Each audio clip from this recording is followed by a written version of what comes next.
My wife secretly gave our son her ex's last name, then admitted he's not even mine.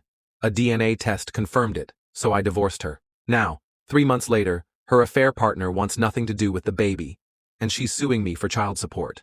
Hello Reddit I Plus here. If you'd asked me 3 years ago where I saw myself by now, I would have told you I'd be the dad pushing a stroller through the park on Sundays, holding a juice box in one hand and a tiny, sticky toddler hand in the other. Instead, I'm standing outside a courthouse with a manila folder full of DNA results and betrayal, wondering how the hell I ended up as the punchline in someone else's sitcom. My name's Jake, I'm 33, and until recently, I thought I was a father.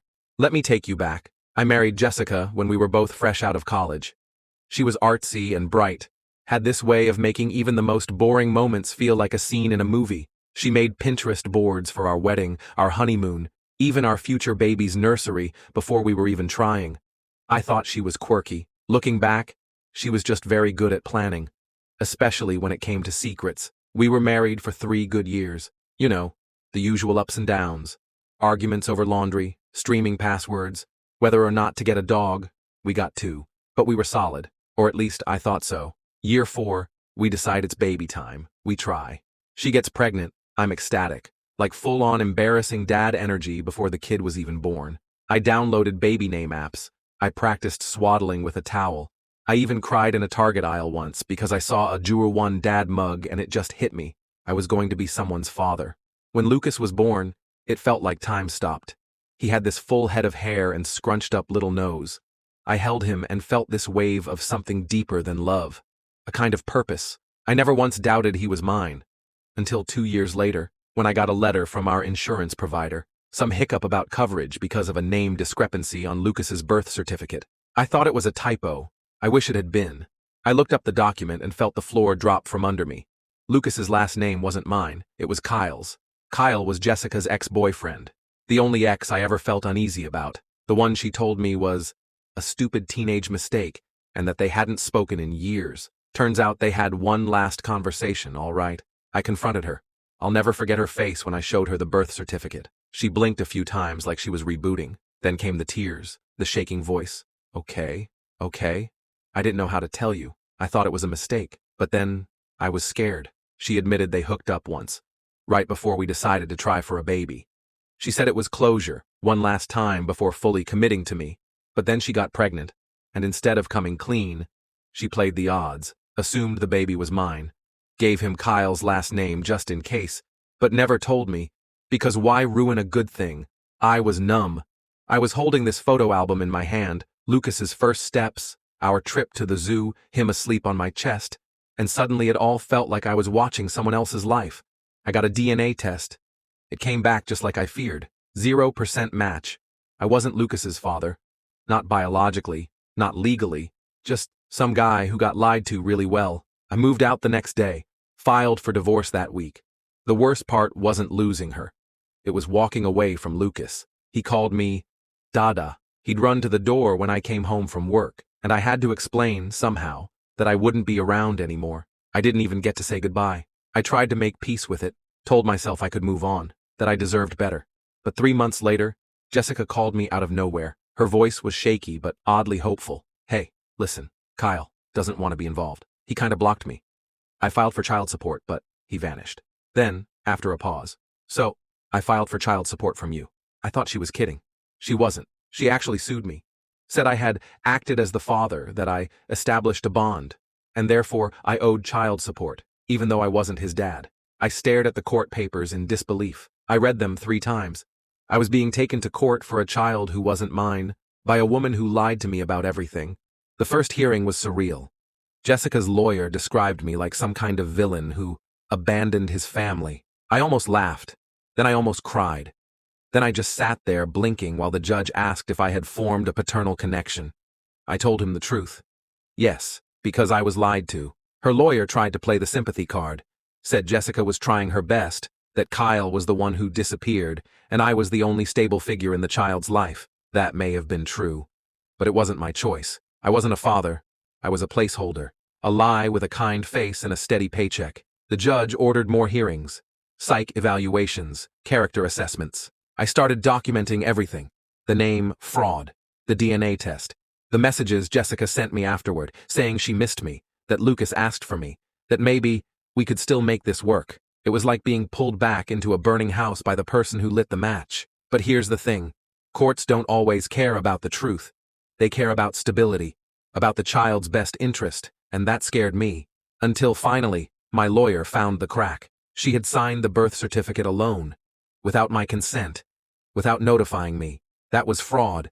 We filed a motion, brought everything we had, and after a grueling few months, the court made its decision. The judge looked Jessica in the eyes and said, "Miss Reynolds, this child's situation is unfortunate, but you created it.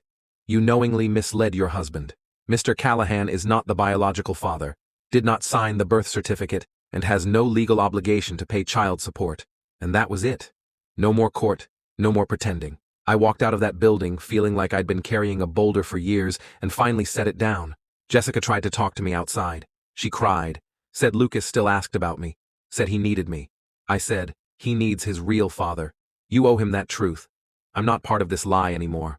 Then I got in my car and drove home, alone. 6 months passed. That might sound like nothing, but when your entire life just fell off a cliff, 6 months feels like recovering from emotional blunt force trauma. I stopped checking Jessica's socials, blocked her number. I even sold the couch Lucas used to nap on because every time I saw it, it felt like a ghost sat there. Therapy helped. My therapist, Linda, shout out to you, you beautiful cardigan-wearing no BS legend, looked me in the eye during one of our early sessions and said, "Jake, you're not grieving a child. You're grieving the version of your life you thought was real. That life didn't exist. That's why it hurts so much." I sat there stunned. Because, damn, that hit harder than the DNA test. It helped me to reframe everything. What I had with Lucas was real, but the context it was built in, lies. Paper mache over a sinkhole. Still, moving forward wasn't easy. Every time I saw a father playing with his toddler, it hit me in the chest like a slow-motion gut punch. Even baby commercials had me muting the TV like it was a horror trailer. And dating again? Forget it. I went on one date. One. I made it 15 minutes before I word vomited the phrase, so technically I was a fake dad for 2 years, which, shockingly, is not a panty dropper. The girl nodded politely, finished her wine like it was a shot, and ghosted me before the check came. Fair. But then, the twist I didn't see coming fast. Forward to month 7. I'm at the grocery store. Middle of the day. I've got AirPods in, grabbing cereal I don't need, just trying to not spiral into a TikTok scroll in the produce section. Then I hear it. "Jake?" I freeze. I know that voice. I turn around and there's Kyle. Yes, that Kyle. Standing there like an exiled vape lord come back from the void. He's holding a basket with a single Red Bull and a sad-looking bag of chips. He looks awful. Unshaven. Pale. Shirt has a mystery stain. Hey man, he says. Hey man, that's what you say to someone who found out they were raising your kid while you went on a spiritual sabbatical in Brotown? I nod. He looks nervous. I heard about the court stuff. I didn't know she was gonna do all that. Honestly, I thought you knew. I just stare at him. I mean, like, she told me she wasn't sure who the dad was, but then you were in the picture and I figured, hey, not my circus, right? I don't know if I wanted to hit him or give him a dictionary. He kept talking. But then I saw your post about the DNA test. And, man, that sucked. I didn't know how to handle it. I panicked. Ghosted. I said nothing. Then he sighs and says something I never expected. I took the test. They made me. It's mine. Lucas is mine. He pauses. I'm trying to get visitation now. I know I've been a piece of tea, but I want to try. For a second, I didn't know how to feel. Anger, relief, bitterness. But oddly, I felt calm. Good, I said. He deserves that. Then I walked away. That night, I sat on my couch, the new one, no memories attached. And I felt, okay, not great, not healed, but okay. Jessica eventually sent me a final message, some long monologue about regret, wishing she could undo things, how she never meant to hurt me. I didn't reply. I didn't need to. Because here's the thing, I wasn't that guy anymore. I wasn't the man crying in his car in a Walgreens parking lot. I wasn't the guy begging the court to not chain him to someone else's mistake. I was me again. Whole. A little scarred, but whole. I even kept the mug that says #1 dad, not because I earned it, not because I'm still a dad, but because it reminds me what I'm capable of, that even when everything was fake, my love was real. And maybe, someday, when I'm a father again, for real this time, I'll drink coffee from that mug and think back to this whole mess, and I'll smile, because I survived it. and I came out better.